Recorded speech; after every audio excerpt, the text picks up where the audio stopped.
Hello दोस्तों, refrigeration and air conditioning subject में एक बहुत ही इंपॉर्टेंट टॉपिक है रेफ्रिजरेटर या डोमेस्टिक रेफ्रिजरेटर, जिसको आप हाउस होल्ड रेफ्रिजरेटर भी कह सकते हैं, क्योंकि इस रेफ्रिजरेटर को हमारे घर में भी इस्तेमाल किया जाता है।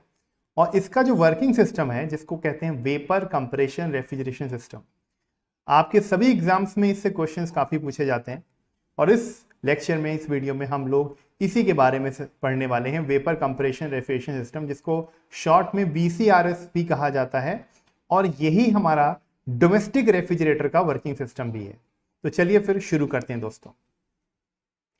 सो माय डियर स्टूडेंट्स, इससे पहले कि मैं आगे बढ़ूं, थोड़ा सा इंट्रोडक्शन आप मेरे बारे में देख सकते हैं। और जो यहाँ पर लिखा हुआ है आप वो लोग देख सकते हैं मेरे बारे में, specially about my name and about my qualification, experience, how many students I have mentored and multiple times मैंने गेट को क्वालिफाई किया है। और उसी के बेसिस मैंने एमटेक किया है मैंने थर्मल इंजीनियरिंग में फ्रॉम थापर यूनिवर्सिटी। और 1000 से भी ज़्यादा सिलेक्शन अभी तक अपने पूरे टीचिंग करियर में different as exam category and GATE and ESE categories में एग्ज़ाम कैटेगरी में मैं सिलेक्शन करा चुका हूँ। तो चलिए दोस्तों, सीधे मुद्दे पे आते हैं जो आज का टॉपिक है। आप यहाँ पर इस बियर को देख सकते हैं। ये बेचारा किसी वजह से जो ठंडी जगह पे रहता था, लेकिन इसको इसको जो है जब फ्रिज दिखता है, ठीक है, तो ये इस फ्रिज को क्या समझता है कि ये इसका बिल्कुल घर जैसा इसको फील होता है। वही एनवायरनमेंट इसको फील कराता है ये फ्रिज, यानी फ्रिज या रेफ्रिजरेटर। और इसको खोलता है और आराम से इसके अंदर बैठ जाता है, क्योंकि इसके अंदर ऐसा क्या है कि इसको पोलर बियर को, या इस बियर को, जो कि मान लेते हैं कि ऐसी जगह आ चुका है जहां पर इसको वो एनवायरनमेंट नहीं मिल रहा है, काफ़ी गर्मी है, इस दरवाजे को अंदर खोल के अंदर चला गया और इसको वही एनवायरनमेंट मिल रहा है, ठीक है। तो इसको डोमेस्टिक रेफ्रिजरेटर कहते हैं। वैसे इसका काम ये नहीं है, ठीक है, बियर के सोने के लिए बिल्कुल भी नहीं है। इसका काम क्या होता है, वो तो चलिए मजाक की बात हो गई। इसका बेसिकली काम क्या होता है, हमारे घरों में जो हमारे फ्रूट्स वेजिटेबल्स होते हैं, जो हमारा खाना होता है जो कभी बच जाता है, ठीक है, वैसे तो आप उसे अगर बहुत लंबे समय तक, यानी एक दिन तक और रखना चाहते हैं, कोई भी चीज़ जैसे आइसक्रीम, कोल्ड ड्रिंक हो गया आपका, ठीक है, मिल्क हो गया, वेजिटेबल्स हैं, फ्रूट्स हैं, वो सब आप इसके अंदर रख सकते हैं, ठीक है। तो इसको रेफ्रिजरेटर भी कह सकते हैं, फूड प्रिजर्वेटर भी कहा जाता है इसको, ठीक है। इसके अंदर आप आइसक्रीम भी बना सकते हैं, ठीक है, और गर्मियों में आइसक्रीम के मजे भी ले सकते हैं। तो रेफ्रिजरेटर का जो सिस्टम है, वर्किंग सिस्टम है, इसके बारे में इस पूरे लेक्चर में पढ़ेंगे, ठीक है। अभी तक आप लोग सिर्फ रेफ्रिजरेटर, एक कॉमन अंडरस्टैंडिंग में रेफ्रिजरेटर को यही समझते हैं कि एक ऐसी डिवाइस है, एक ऐसा सिस्टम है जिसमें आप खाना पीना, जो भी खाना पीना की चीज़ें रखते हैं वो ठंडा रहता है। लेकिन उसके पीछे की जो टेक्नोलॉजी है, उसका जो सिस्टम है, वो एक इंजीनियर को जो कि एग्जाम की तैयारी कर रहा है, दोनों पर्सपेक्टिव से जानना बहुत ज़रूरी है। तो चलिए शुरू करते हैं दोस्तों। इससे पहले कि मैं सीधे सिस्टम की बात करूं जो जिसपे रेफ्रिजरेटर बेस्ड होता है, जिसको वेपर कंप्रेशन रेफ्रिजरेशन सिस्टम कहते हैं, उससे पहले हम ये जान लेते हैं कि थर्मोडायनेमिक्स सब्जेक्ट जब आप पढ़ते हैं, क्योंकि ये जो रेफ्रिजरेशन एयर कंडीशनिंग है, यही आपका जो है अप्लाइड थर्मोडायनेमिक्स के अंदर आता है, राइट, एप्लीकेशन ऑफ थर्मोडायनेमिक्स। तो जब थर्मोडायनेमिक्स सब्जेक्ट पढ़ते हैं तो उसमें आप कार्नोट साइकिल पढ़ते हैं, राइट, जिसको आप स्टैंडर्ड साइकिल मानते हैं, जितने भी हीट इंजन होते हैं उनकी स्टैंडर्ड साइकिल। लेकिन जो हमारे रेफ्रिजरेटर होते हैं, जो रेफ्रिजरेटर है, एयर कंडीशनर है या हीट पंप है, राइट, इनका जो स्टैंडर्ड साइकिल होता है उसे बोलते हैं रिवर्स कार्नोट साइकिल। तो रिवर्स कार्नोट साइकिल क्या है दोस्तों? It is standard cycle of refrigerator. जो रेफ्रिजरेटर होते हैं वो इसी स्टैंडर्ड साइकिल को फॉलो करते हैं, ठीक है, या आइडियल कह सकते हो। रेफ्रिजरेटर हो गया, AC हो गया, या हीट पंप हो गया, ठीक है। और ये सारे के सारे डिवाइसेस जो होते हैं, ये क्या हैं? ये वर्क इनपुट डिवाइस हैं, जो वर्क इनपुट लेते हैं, बिना बिजली के वर्क इनपुट के काम नहीं करेंगे ये, राइट। तो जितने भी वर्क इनपुट डिवाइसेस होते हैं, जैसे रेफ्रिजरेटर, AC या हीट पंप, उनकी स्टैंडर्ड या उनकी ideal cycle, right, ideal cycle का मतलब कि उनकी वर्किंग साइकिल तो कोई और हो सकती है, राइट, जिस पे वो एक्चुअल में काम करते हैं तो कोई और साइकिल होगी। लेकिन जैसे कि होता नहीं है कि हम एक स्टैंडर्ड मान लेते हैं कि यार यहां पहुंचना है हमको अपने लाइफ में, उसी प्रकार से जो रेफ्रिजरेटर, AC या हीट पंप, उनकी वर्किंग साइकिल जिस पे वो काम करते हैं वो कुछ और हो सकती है, राइट।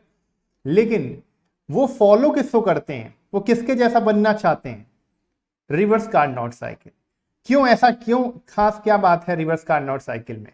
रिवर्स कार्नोट साइकिल जिसके अंदर आप आइसेंट्रोपिक कंप्रेशन करते हैं 1 से 2, रिवर्सिबल एडियाबैटिक कंप्रेशन करते हैं, कांस्टेंट टेम्परेचर पे हीट रिजेक्शन करते हैं, आइसेंट्रोपिक रिवर्सिबल एडियाबैटिक, क्योंकि ये टेम्परेचर एंट्रोपी डायग्राम है, तो 3 से 4 आइसेंट्रोपिक या रिवर्सिबल एडियाबैटिक एक्सपेंशन करते हैं और कांस्टेंट टेम्परेचर पे हीट सप्लाई। तो इसके अंदर जितने भी प्रोसेस हैं वो क्या हैं, रिवर्सिबल, इसलिए इसको रिवर्सिबल साइकिल कहते हैं। और आप जानते हैं reversible cycle most efficient cycle होती है, इसकी मैक्सिमम सीओपी होती है। क्या होती है, मैक्सिमम सीओपी। आप कहोगे सर सीओपी क्या होता है?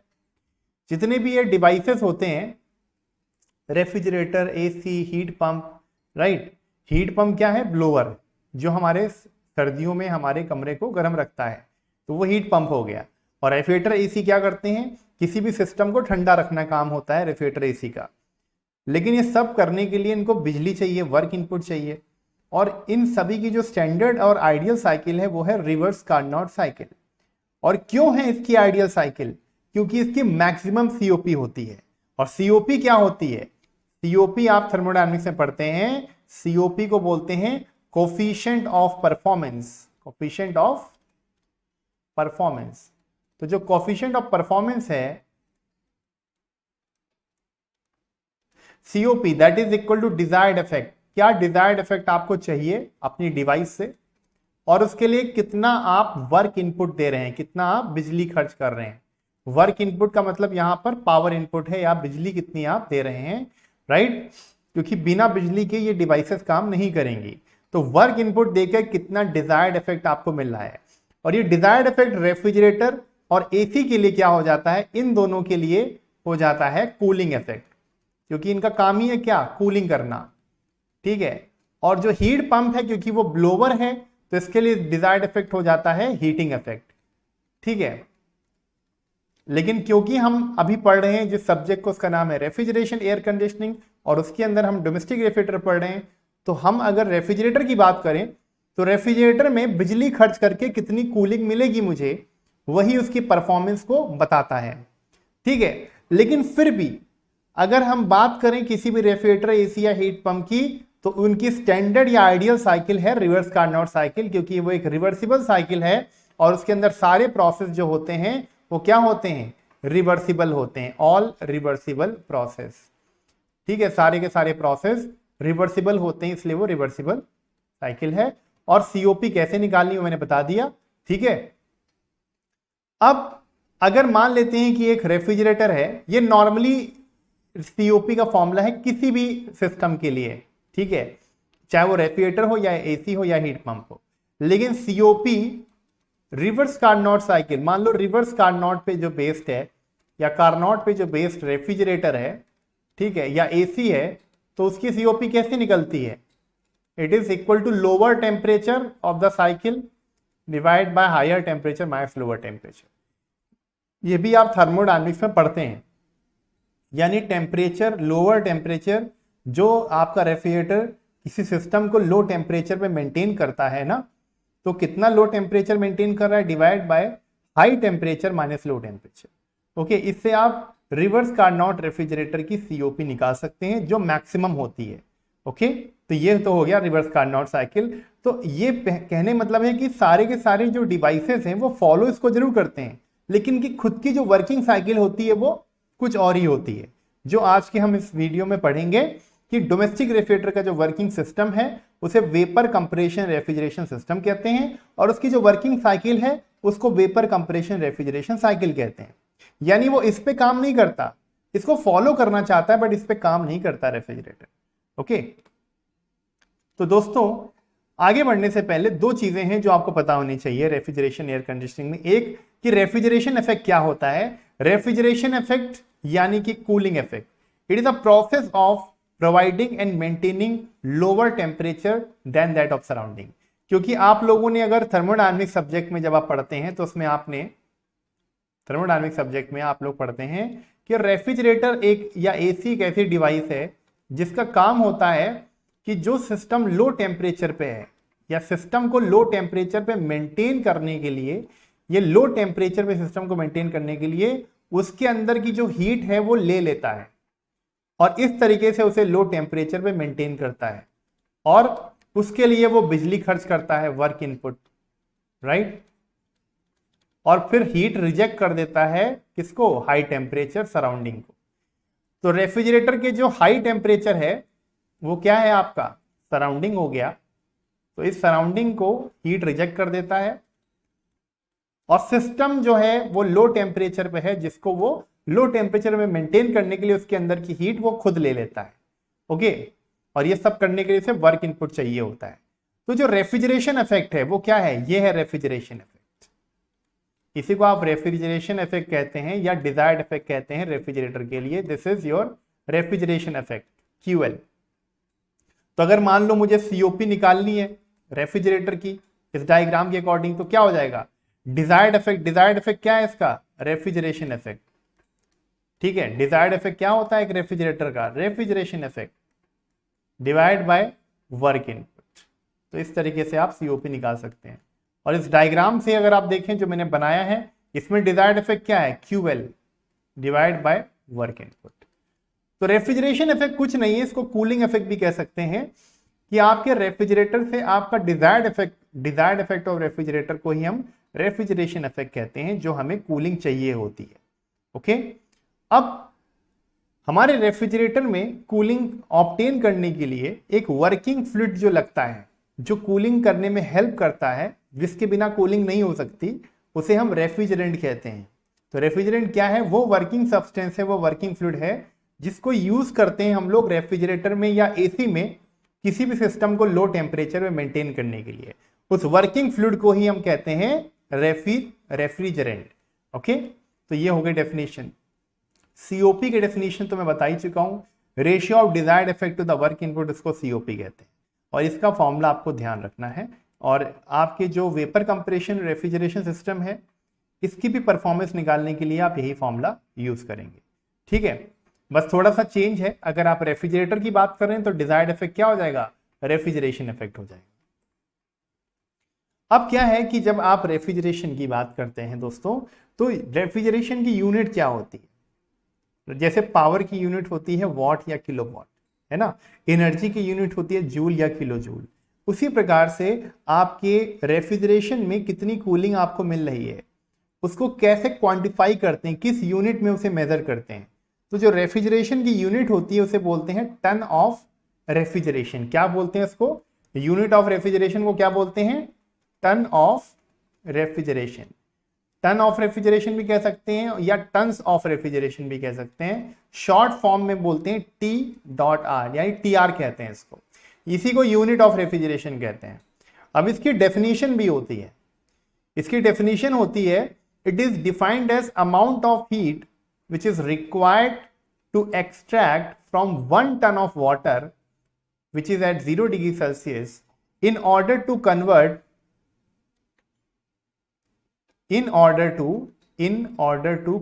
it into ice at 0 degree Celsius in a day or 24 hours। यानी एक दिन में जिसमें 24 घंटे होते हैं, अगर आपके पास पानी है, वाटर है 0 डिग्री सेल्सियस पे और 1 टन पानी है, 1 टन पानी, तो 1 टन पानी से कितनी हीट निकालेंगे आप? How much heat you will take out so that कि 1 टन पानी 1 टन आइस में कन्वर्ट हो जाए, 1 टन आइस में कन्वर्ट हो जाए 0 डिग्री सेल्सियस। तो वो हीट जो आप बाहर निकालेंगे, that heat is defined as unit of refrigeration. आप कहोगे सर ये तो अगर 1 टन पानी को 1 टन आइस में कन्वर्ट कर रहे हैं तो फ्रीजिंग हो गया सर। तो इसकी डेफिनेशन को आप मतलब क्या फ्रीजिंग समझते हैं? रेफ्रिजरेशन का मतलब फ्रीजिंग होता है। देखिए, इसका कोई भी जो यूनिट दी गई हैं, जो भी चीज़ें आप पढ़ते हैं, ज़्यादातर चीज़ें जो हैं वो अंग्रेजों के द्वारा दी गई हैं, इंग्लिश के द्वारा दी गई, इंग्लिशमैन। तो इसकी जो डेफिनेशन की जो स्टोरी है वो ये है कि वेस्टर्न कंट्रीज में रेफ्रिजरेशन करने के लिए, कूलिंग करने के लिए क्या करते थे वो लोग? पानी का इस्तेमाल करते थे। ठीक है, पानी को छिड़काव करते थे, पानी को। तो उसकी इसीलिए इसका जो डेफिनेशन है वो पानी के रिगार्डिंग है कि पानी को जैसे मान लो अगर आप पानी को छिड़क रहे हैं तो उसी से उससे कूलिंग मिलती है, ठीक है। और अगर पानी को आइस में कन्वर्ट करते हैं, मान लो 1 टन पानी को हम बर्फ में जमाना चाहते हैं, आइस में कन्वर्ट करना चाहते हैं, ठीक है, तो उससे लेटेंट हीट बाहर निकालोगे आप, लेटेंट हीट ऑफ क्या करोगे, फ्रीजिंग बाहर निकालोगे, जिससे कि पानी जो है आइस में कन्वर्ट हो जाएगा।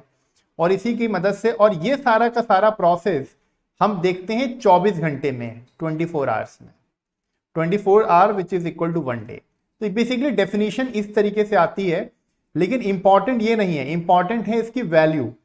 जो 1 टन रेफ्रिजरेशन है, जिसको यूनिट ऑफ रेफ्रिजरेशन कहा जाता है, इसकी वैल्यू होती है 3.5 किलोवाट या 210 किलो जूल पर मिनट या 50 किलो कैलोरी पर मिनट।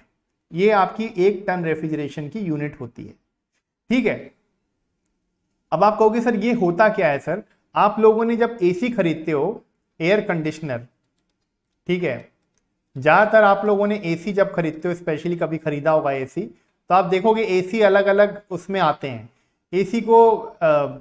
एसी की जो कूलिंग होती है वो डिफाइंड होती है, जैसे कि ये एसी 1.5 टन का है या 2 टन का है या 1 टन का एसी है। तो ये टन क्या है, व्हाट इज दिस टन? ये टन बताता है कूलिंग कैपेसिटी, कितनी कूलिंग करेगा आपका एसी, कूलिंग कैपेसिटी। और ये जो 1.5 टन है ना, ये कुछ और नहीं, 1.5 टन रेफ्रिजरेशन कैपेसिटी है। यानी कि ये हो गया कि इस एसी, जो अगर आप कोई एसी ले रहे हैं, इसकी कूलिंग कैपेसिटी 1.5 टन है, तो ये 1.5 इंटू 3.5 यानी इतनी कूलिंग वो देगा, इतनी कूलिंग वो किलोवाट में देगा। अगर कोई एसी है जिसकी कूलिंग कैपेसिटी 2 टन है, तो वो 2 टन ऑफ रेफ्रिजरेशन हो गया, यानी कि 2 इंटू 3.5 यानी कि 7 किलोवाट आपका कूलिंग देगा। Are you getting my point? तो अगर आप किसी मार्केट में रेफ्रिजरेटर एसी खरीदने जाते हैं, उसी प्रकार से रेफ्रिजरेटर की भी होती है, ठीक है।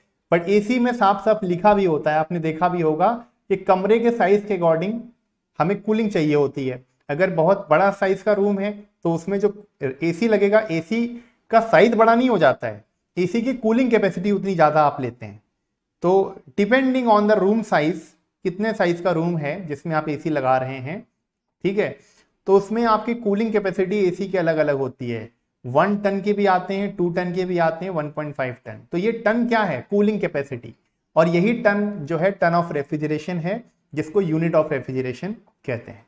ओके, वैसे ही आपका रेफ्रिजरेटर के साथ भी होता है, उसकी भी यही यूनिट होती है। अगर आप ठीक से रेफ्रिजरेटर को किसी भी वेबसाइट पे, जहां से फ्लिपकार्ट से, अमेजोन से खरीद रहे हैं या फिर किसी स्टोर से खरीद रहे हैं, तो उसकी स्पेसिफिकेशन पढ़ोगे तो वहां पे लिखा होता है हाउ मच टन, मतलब लिखते हैं 1 टन, 1.5 टन, इस तरीके से कूलिंग कैपेसिटी लिखते हैं। और एसी में तो साफ साफ लिखा होता है, ठीक है, एसी में तो साफ साफ लिखा होता है। 2 चीजें होती हैं, स्टार रेटिंग होती है कि 2 स्टार है, 3 स्टार है, 4 स्टार या 5 स्टार, और एक होता है आपका टन। तो स्टार क्या होता है वो मैं कभी एयर कंडीशनिंग सब्जेक्ट जब डिटेल में पढ़ाऊंगा तो बताऊंगा, ठीक है। लेकिन अगर टन की बात करें तो टन का मतलब सीधे कूलिंग कैपेसिटी होता है। तो ये तो हो गई सारी इंफॉर्मेशन। अब हम बात करते हैं, हमने सीओपी की बात भी कर ली कि सीओपी क्या होता है रेफ्रिजरेटर का, ratio of refrigeration effect to the work input. तो यहाँ पे ये आपका क्या हो गया रेफ्रिजरेटर के लिए, रेफ्रिजरेशन इफेक्ट। यही है आपका रेफ्रिजरेशन इफेक्ट, जो कि डिजायर्ड इफेक्ट होता है। क्यों डिजायर्ड इफेक्ट है? क्योंकि आपके सिस्टम को लो टेम्परेचर पे मेंटेन करने के लिए क्या करता है रेफ्रिजरेटर, इसको लो टेम्परेचर मेंटेन करने के लिए उसके अंदर की जो हीट है वो एब्जॉर्ब कर लेता है रेफ्रिजरेटर, और इस तरीके से इस सिस्टम को लो टेम्परेचर मेंटेन करता है। तो जो हीट वो निकालता है इस सिस्टम से लो टेम्परेचर मेंटेन करने के लिए, उसी को रेफ्रिजरेशन इफेक्ट कहते हैं, जिसको डिजायर्ड इफेक्ट भी कह सकते हैं। और उसके लिए वो वर्क इनपुट लेता है। तो रेफ्रिजरेशन इफेक्ट और वर्क इनपुट के रेशियो को ही हम सीओपी कहते हैं रेफ्रिजरेटर के लिए। ओके, अब हम बात कर लेते हैं डिटेल में थोड़ा, आई होप आपको थोड़ा सा आइडिया हो गया होगा। अब हम बात करेंगे डोमेस्टिक रेफ्रिजरेटर की, जो रेफ्रिजरेटर अपने घरों में इस्तेमाल करते हैं। तो ज़्यादातर रेफ्रिजरेटर का अगर नॉर्मली अगर आप लोगों ने डिटेल में नहीं पढ़ा है तो आप लोग रेफ्रिजरेटर क्या समझते हैं, इसका काम सिर्फ ठंडा रखना है, जो भी चीज़ें आप इसके अंदर रखेंगे वो ठंडी रहेंगी। लेकिन ये जो पूरा रेफ्रिजरेटर है वो, उसके अंदर 4 मेजर कंपोनेंट्स होते हैं जो इसको करने में हेल्प करते हैं। इसको यानी कि जो आप खाने पीने की चीज़ें रख रहे हैं उसे ठंडा रखने के लिए हमारे रेफ्रिजरेटर में 4 कंपोनेंट्स हैं, मेन कंपोनेंट्स हैं जो काम करते हैं एक साइकिल के अंदर। और इसी रेफ्रिजरेटर को का जो सिस्टम होता है उसे बोलते हैं वेपर कंप्रेशन रेफ्रिजरेशन सिस्टम। इसको शॉर्ट फॉर्म में मैं VCRS भी कह सकता हूं। अब इसके अंदर जो 4 कंपोनेंट्स हैं जिनकी मैं बात कर रहा हूं वो कौन कौन से हैं, ये जो आप नीला वाला देख रहे हैं इसको बोलते हैं इवेपोरेटर। ठीक है, इसको मैं बार बार दिखाऊंगा आपको, इवेपोरेटर है ये। ये जो कंपोनेंट आप देख रहे हैं ये इसको बोलते हैं कंडेंसर। और क्योंकि हमारे डोमेस्टिक रेफ्रिजरेटर में, जो डोमेस्टिक रेफ्रिजरेटर है उसमें आप एयर कूल्ड कंडेंसर यूज करते हैं, डोमेस्टिक रेफ्रिजरेटर जो हमारे घरों में इस्तेमाल करते हैं, तो उसमें आप एयर कूल्ड कंडेंसर यूज करते हैं। कैसा कंडेंसर होता है? Air cooled condenser. इस कारण से इसके अंदर ये जो दूसरी चीज लगी है वो फिन्स लगी हैं। ये कंडेंसर हो गया आपका, कंडेंसर की कॉइल हो गई, उसके साथ फिन्स होती हैं क्योंकि एयर कूल्ड कंडेंसर है इसलिए फिन्स का इस्तेमाल करते हैं।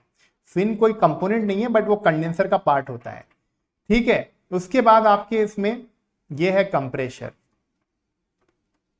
कंप्रेशर ये तो 3 कंपोनेंट हो गए। इसमें एक और कंपोनेंट होता है, अभी इसमें दिख नहीं रहा है, छोटा सा यहां कहीं होना चाहिए, ये it is not visible in this diagram, उसकी बात भी करेंगे। तो ये रेफ्रिजरेटर को आप जब रेफ्रिजरेटर के अंदर ये 3 कंपोनेंट नहीं, एक और कंपोनेंट होता है, आप लोगों ने पढ़ा भी है।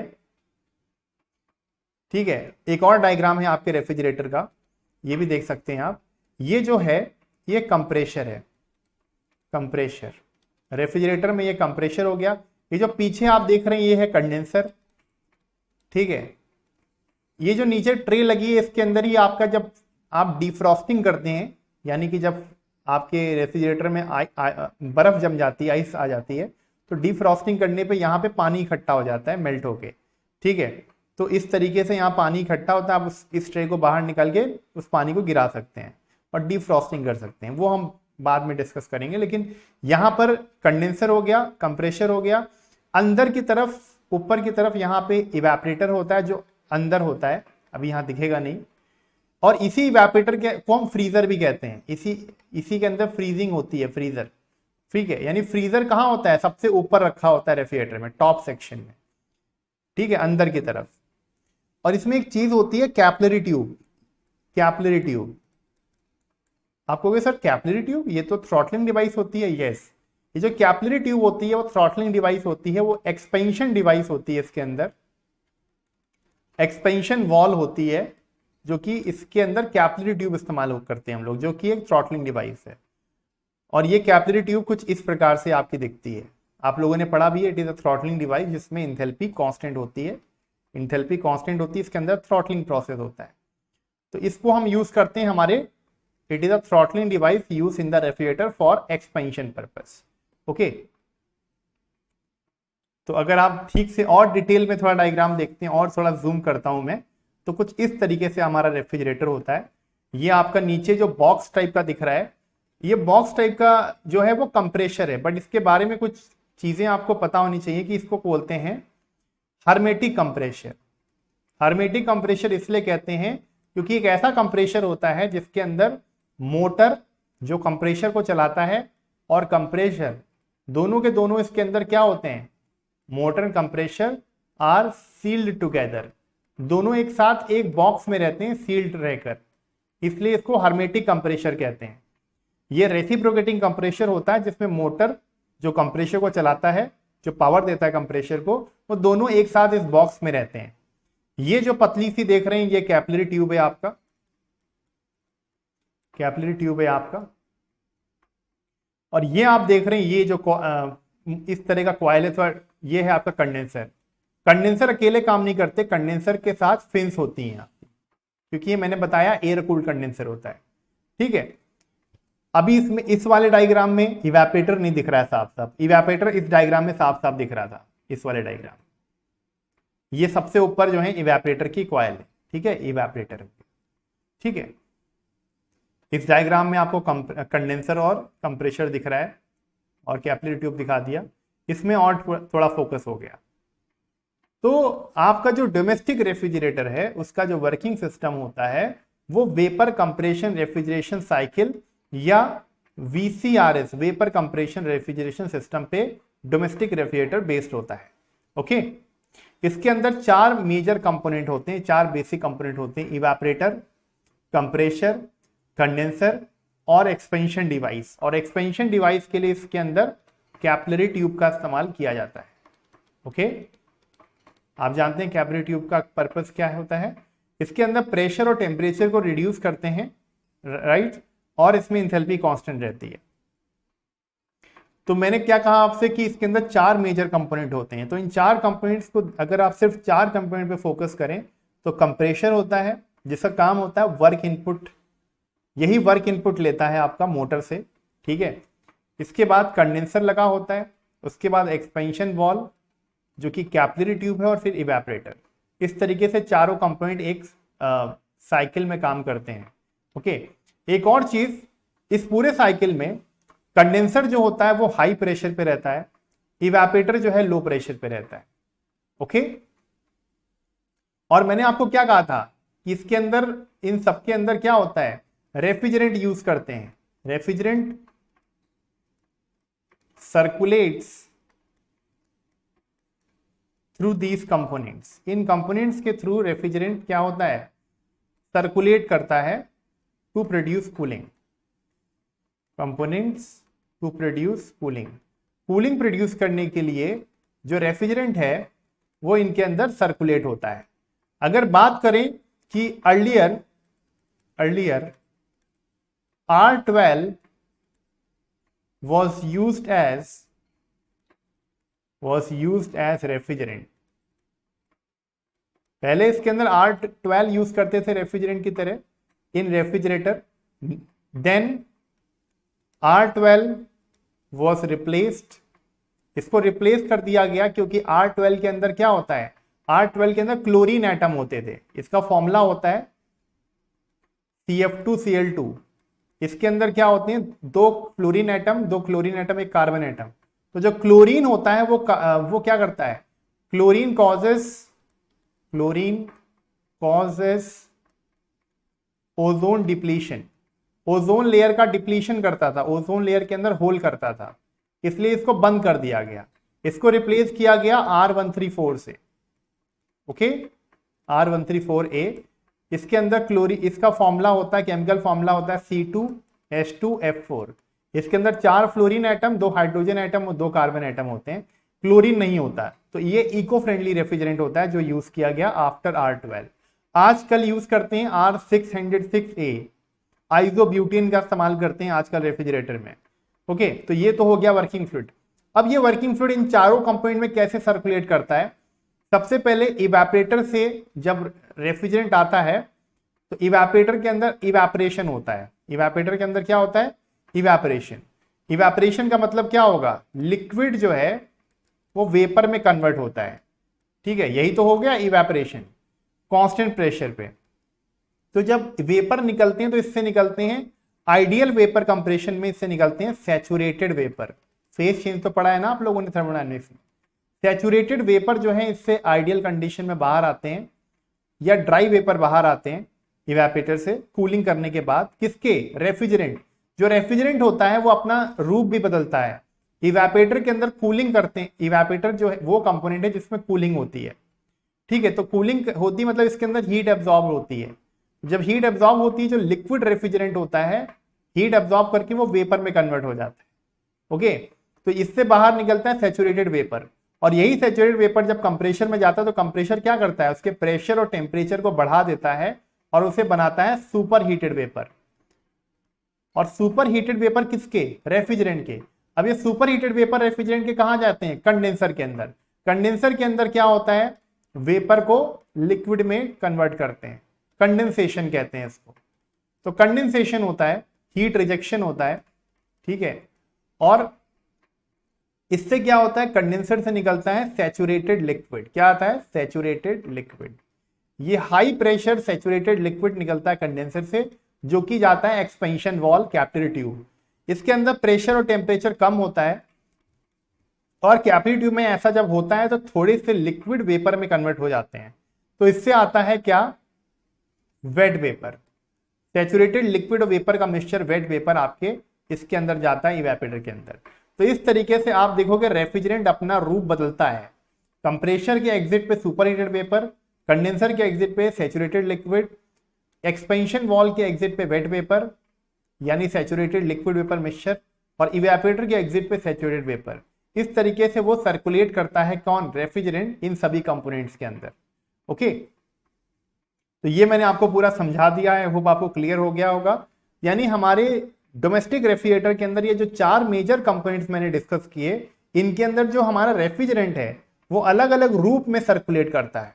जब वो इवेपोरेटर के अंदर कूलिंग करके बाहर निकलता है, ठीक है, इवेपोरेटर वो कंपोनेंट है जहां पर हीट एब्जॉर्ब्ड होती है, यहीं पर कूलिंग होती है, यहां पर कूलिंग होती है, ठीक है। और कूलिंग क्यों होगी, क्योंकि इसके अंदर जो लिक्विड रेफ्रिजरेंट है, बहुत ठंडा लिक्विड रेफ्रिजरेंट, लोवेस्ट टेम्परेचर यहां पर होता है, लोवेस्ट टेम्परेचर यहां पर लो टेम्परेचर रहता है सबसे कम, ठीक है, इसके इनलेट पे।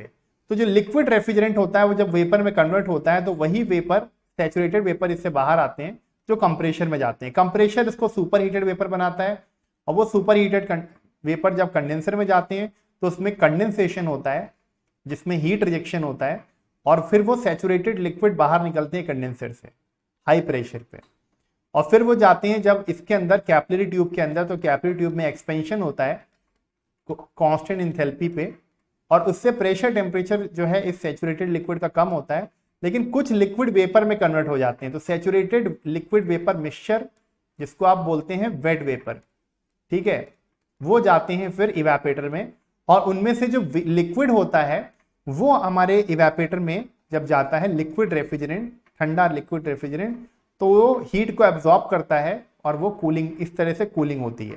तो ये हो गया हमारा वेपर कंप्रेशन सिस्टम के अंदर जो 4 कंपोनेंट्स हैं, इस तरीके से काम करते हैं, ठीक है। तो इस तरीके से सारे कंपोनेंट्स हमारे वर्क करते हैं, हमारे ये 4 कंपोनेंट्स मेन कंपोनेंट हो गए आपके, ठीक है। अब क्या है, अगर मैं इसकी साइकिल देखूं, ठीक है, हमारे जो ये जो चारों सिस्टम है हमारे, कंप्रेसर, कंडेंसर, एक्सपेंशन वॉल यानी कैपिलरी ट्यूब और इवेपोरेटर, इनके अंदर इनकी जो वर्किंग साइकिल है वो उसे बोलते हैं VCRS cycle, vapour compression refrigeration system cycle, ठीक है। ये डोमेस्टिक रेफ्रिजरेटर की साइकिल होती है। इसमें पॉइंट 1 क्या है, इवेपोरेटर से जो रेफ्रिजरेंट बाहर आ रहा है वो किस पॉइंट पे आता है, ड्राई वेपर, सैचुरेटेड वेपर। तो सैचुरेटेड वेपर यहीं पे तो बाहर आएंगे, सैचुरेटेड वेपर को क्या बोलते हैं, ड्राई वेपर। तो ड्राई वेपर, सैचुरेटेड वेपर जब आते हैं और फिर वो जाते हैं कंप्रेशर में, ठीक है। यहां पर ये चीज ध्यान रखना है, इस चीज का बहुत ध्यान रखना है कि मैं लिख देता हूं इसको, कि जो कंप्रेशर का एग्जिट ऑफ इवेपोरेटर है, जो इवेपोरेटर का एग्जिट होता है वही जो है इनलेट ऑफ कंप्रेशर होता है। यानी ये कंपोनेंट इस तरीके से काम करते हैं, इवेपोरेटर के एग्जिट पे जो रेफ्रिजरेंट है वो सीधे कंप्रेशर के इनलेट पे जाता है, फिर एग्जिट ऑफ, इसको एग्जिट ऑफ कंडेंसर के, एग्जिट ऑफ कंप्रेशर कहेंगे, या इसको हम कह सकते हैं इनलेट ऑफ कंडेंसर भी। सुपर हीटेड वेपर जो है, जो कंप्रेशर के एग्जिट पे निकलते हैं वही कंडेंसर के इनलेट पे जाते हैं, इसको आप एग्जिट ऑफ कंडेंसर कह सकते हैं, ठीक है। और इसको आप इनलेट ऑफ एक्सपेंशन डिवाइस कह सकते हैं, एक्सपेंशन वॉल, ठीक है। और ये आपका क्या हो गया, एग्जिट ऑफ एक्सपेंशन वॉल, यानी जो एक्सपेंशन वॉल से निकलता है वही इनलेट ऑफ इवेपोरेटर होता है। यानी इन कंपोनेंट्स का जो मैप है वो अपने दिमाग में रखिएगा कि इवेपोरेटर से जो निकला वही कंप्रेशर में गया, कंप्रेशर से जो निकला वो कंडेंसर में गया, कंडेंसर से जो निकला वही एक्सपेंशन वॉल के अंदर गया, और एक्सपेंशन वॉल से जो एग्जिट हुआ वही इवेपोरेटर में गया। तो ये चीज ध्यान रखनी है, ये रोड मैप आपको ध्यान रखना है। तो जो सैचुरेटेड वेपर होते हैं इवेपोरेटर से निकलते हैं वही कंप्रेशर में जाते हैं, यहाँ पर पॉइंट 1 पे, और कंप्रेशर उनको कंप्रेस करता है। तो जो सैचुरेटेड वेपर को कंप्रेस करोगे तो क्या बन जाएगा, वो सुपर हीटेड वेपर। वो सुपर हीटेड वेपर पॉइंट 2 पे जब आता है तो उसकी पहले, अब ये जो है इसको बोलते हैं इनलेट ऑफ कंडेंसर। अब आप कहोगे सर कंडेंसर के अंदर जब वो गया तो सुपर हीटेड वेपर था। तो सुपर हीटेड वेपर की तो हम कंडेंसेशन करते नहीं है। कंडेंसेशन किसका करते हैं? सैचुरेटेड का।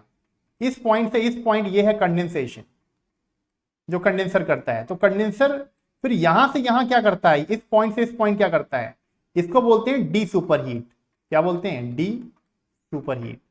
कोई बताता नहीं है। डी सुपर हीट का मतलब होता है कि जो सुपर हीटेड वेपर कंडेंसर में गए हैं उनको कांस्टेंट प्रेशर पे उनके टेम्परेचर को कम करना, इसी को बोलते हैं डी सुपर हीट। उसको सैचुरेशन टेम्परेचर पे लेके आना, that is called D super heat, जो कंडेंसर ही करता है।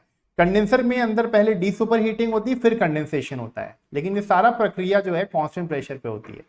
फिर 3 से 4 जो है टेम्परेचर एंट्रोपी डायग्राम पे जो 3 से 4 दिखाया गया डॉटेड लाइन से दिखाया गया। क्यों? क्योंकि ये थ्रॉटलिंग है। तो इसको इस डायग्राम पे इसको हम डॉटेड लाइन से दिखाते हैं, क्योंकि थ्रॉटलिंग प्रोसेस में एक इररिवर्सल प्रोसेस है और इररिवर्सल प्रोसेस को डॉटेड लाइन से शो करते हैं। ठीक है। और फिर 4 से 1 क्या हो गया? कांस्टेंट प्रेशर पे इवेपोरेशन हो गया। ठीक है, कूलिंग यही होती है, तो ये ध्यान रखना है। इस वेपर कंप्रेशन साइकिल की एनालिसिस करने के लिए कुछ चीजों का ध्यान रखना है। पहली चीज कि इसमें जो कंप्रेशर के एंट्री पे जो जाएगा वो हमेशा सैचुरेटेड वेपर जाएगा। कंप्रेशर के एंट्री पे हमेशा सैचुरेटेड वेपर जाता है। ठीक है। Ideal VCRS, ideal vapour compression refrigeration system में हम ये मानते हैं कि कंप्रेशर के इनलेट पे हमेशा सैचुरेटेड वेपर जाएगा और कंडेंसर से हमेशा सैचुरेटेड लिक्विड ही बाहर आएगा। ओके, ये ध्यान रखना है। अब इसके अंदर कौन कौन से प्रोसेस होते हैं? 1 से 2 जो हमारे कंप्रेशर में जो प्रोसेस होता है वो रिवर्सिबल एडियाबैटिक या आइसेंट्रोपिक कंप्रेशन होता है कंप्रेशर में। फिर 2 से 3 कंडेंसर के अंदर होता है heat rejection at constant pressure. 3 से 4 थ्रॉटलिंग प्रोसेस होता है जिसको आइसेंथैल्पिक एक्सपेंशन कहते हैं कैपिलरी ट्यूब में। और 4 से 1 कांस्टेंट प्रेशर हीट एडिशन होता है इवेपोरेटर में, जिसमें कूलिंग प्रोड्यूस होती है। ठीक है। इसका एक और इंपॉर्टेंट डायग्राम है जिसको बोलते हैं pressure and enthalpy diagram, but इस डायग्राम को फ्लो डायग्राम कहते हैं।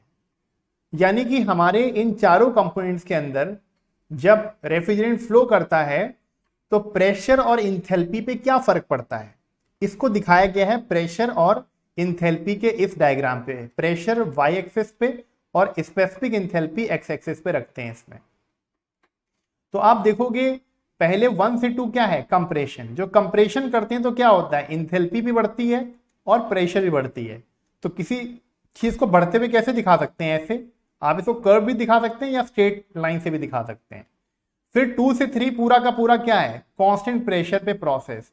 कांस्टेंट प्रेशर पे प्रोसेस है इसलिए इसको पूरा कांस्टेंट प्रेशर प्रोसेस कंडेंसर में होता है, इसलिए इसको ऊपर की जो लाइन है वो पूरा क्या दिखाती है? कंडेंसर के अंदर पूरा प्रोसेस। ठीक है। फिर 3 से 4 एक वर्टिकल लाइन दिखाते हैं प्रेशर इंथैल्पी डायग्राम पे। क्यों? क्योंकि 3 से 4 इंथैल्पी कांस्टेंट होती है, जो 0.3 की इंथैल्पी है वही 0.4 की इंथैल्पी है। और फिर 4 से 1 पूरा कांस्टेंट प्रेशर पे होता है इवेपोरेशन, इसलिए इसको एक हॉरिजॉन्टल लाइन से दिखाते हैं। ठीक है। तो ये हो गया आपका इंपॉर्टेंट चीज, प्रेशर इंथैल्पी डायग्राम। तो अगर मुझे सीओपी निकालना है, सीओपी, तो क्या होता है सीओपी? रेफ्रिजरेशन इफेक्ट बताया था ना। अगर मुझे रेफ्रिजरेशन साइकिल, डोमेस्टिक रेफ्रिजरेटर जिस सिस्टम पे काम करता है, वेपर कंप्रेशन रेफ्रिजरेशन सिस्टम, अगर उसकी सीओपी निकालनी है तो क्या होगा? Refrigeration effect divide by work input, यही होगा, है ना। अब refrigeration effect divide by work input हो गया। रेफ्रिजरेशन इफेक्ट मिल कहां रहा है आपको? यहां 4 से 1, 4 से 1 आपको मिलता है ना रेफ्रिजरेटर के अंदर, इवेपोरेटर के अंदर, तो यहां से हमें मिलता है, राइट।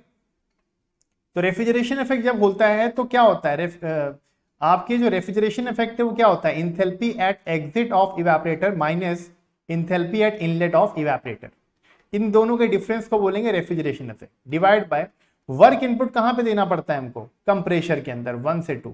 तो जब वर्क इनपुट करते हैं तो इंथैल्पी बढ़ती है, तो वर्क इनपुट हो जाता है H2 माइनस H1। लेकिन एक और बात है, जो H3 है वही H4 है, दोनों इक्वल होते हैं, इसलिए आप इसको ये भी लिख सकते हैं H1 minus H3 divided by H2 minus H1। तो ये आपका फॉर्मूला हो जाता है वेपर कंप्रेशन रेफ्रिजरेशन सिस्टम की, जो है, अगर आप उसका फॉर्मूला सीओपी निकालना चाहते हैं तो इस फॉर्मूले का इस्तेमाल कर सकते हैं। लेकिन इसमें एक छोटी सी बात है, जब एग्जाम में क्वेश्चन आता है इसका न्यूमेरिकल आता है, तो ज़्यादातर जो ये इंथैल्पीज देते हैं वो इस तरीके से लैंग्वेज के फॉर्म में देते हैं कि वो बोलेंगे enthalpy at inlet of compressor is this, enthalpy at exit of compressor is this, enthalpy at exit of condenser is this, find the COP. अब आपको क्या करना पड़ेगा, इसको पढ़ के आपको डायग्राम बनाना पड़ेगा, फिर सॉल्व करना पड़ेगा, और फिर आपको पहचानना पड़ेगा कि उसमें इंथैल्पी कौन सी इंथैल्पी दे रखी है। आप कहोगे सर ये क्या बातें कर रहे हो आप, तो मैं आपको इस क्वेश्चन के रूप में दिखाता हूँ। क्वेश्चन ऐसा आता है इससे, a refrigerant operating on simple vapour compression system having following data, enthalpy at outlet of condenser is 50, enthalpy at outlet of evaporator is 150, enthalpy at outlet of compressor is 175. What will be the COP? अब इसको अगर आप मुझे calculate करना चाहते हैं तो देखिए, अब इसमें आपको या तो आप क्वेश्चन डायग्राम बनाओ इसमें, ठीक है, डायग्राम बनाओ आप सारी पूरा वेपर कंप्रेशन साइकिल का 1 2 3 4 इस तरीके से, और इन इंथैल्पीज को आप लिखो, पहचानो कौन सी इंथैल्पी है। आउटलेट ऑफ कंडेंसर यानी कि यहाँ पे ये इंथैल्पी दे रखी है H3 50, फिर आप आउटलेट ऑफ इवेपोरेटर यानी कि यहाँ पर H1 दे रखी है 150, और फिर आउटलेट ऑफ कंप्रेशन मतलब H2 दे रखी है 175। अब आप इस फॉर्मूले में रख के COP निकालेंगे, COP is equal to H1 minus H3 divide by H2 minus H1, ठीक है। तो अब यहाँ से आप सॉल्व करेंगे, H1 is 150 minus 50 divide by 175 minus 150, तो ये आ गया 100 बाई 25 यानी कि 4, ठीक है। लेकिन इसके लिए आपको क्या करना पड़ा, डायग्राम बनाना पड़ा, समझना पड़ा, इतना टाइम वेस्ट करना पड़ा। मैं चाहता हूं आपको वो टाइम बचे, तो एक छोटा सा सिंपल सा ट्रिक है कि जितनी भी इंथैल्पीज होती हैं वो एक ऑर्डर को फॉलो करती हैं। सबसे बड़ी इंथैल्पी होती है इनमें H2, फिर होती है H1, और सबसे छोटी इंथैल्पी होती है H3 जो कि H4 के इक्वल होती है। तो COP कभी आपको निकालना हो तो आपको क्या करना है, जो सबसे बड़ी इंथैल्पी है इनमें से उनको ऐसे लिखो, फिर मिडिल वाली लिखो और सबसे छोटी को लिख दो। फिर क्या करो, मिडिल और लास्ट वाले का डिफरेंस रख दो न्यूमरेटर में, और फर्स्ट और सेकेंड वाले का डिफरेंस रख दो डिनोमिनेटर में, और आपका क्वेश्चन हो गया सॉल्व। सीधे आंसर 4। समझ में आया? सिंपल। ये तरीका कैसा लगा आपको? ये टाइम वेस्टिंग है थोड़ा सा, ये टाइम सेविंग है।